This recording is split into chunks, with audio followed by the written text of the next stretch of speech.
It is May. The danger of the last frost is over, and it's time to replant your tomatoes outside into your vegetable garden.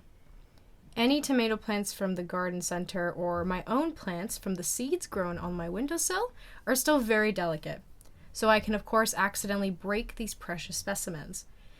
Normally gardeners get so upset and out of rage they throw these broken plants into the waste. But not me.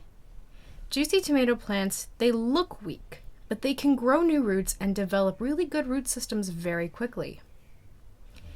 If my broken stems aren't completely disconnected, I simply lay the whole plant down and cover it with a layer of soil. You would be surprised, but just in 5 to 6 days, new side roots start growing and the broken tomato plant recovers very quickly. If I happen to have a completely broken stem, it's not a problem and not a reason to worry.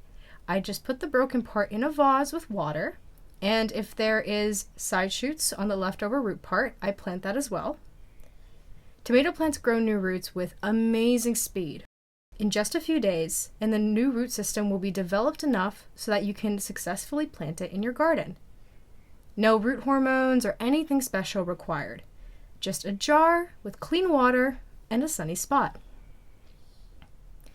Of course, this may delay blooming for maybe a week, but this way you're not losing a good plant, and I'm not losing my favorite heirloom variety. Anyway, if I want the tomatoes to start blooming yearly, I plant my heirloom seeds at the end of February, so approximately around the 3rd week of May in Canadian climate zones, 4 to 5. Some varieties may start blooming already. For better results and a yearly tomato yield, please watch our video about pruning methods of determinate and indeterminate tomato plants. The link is below. Tomatoes are amazing plants. They're easy to take care of. They're attractive for different pollinators, and they are a must in a good vegetable garden. Good luck with your new gardening season.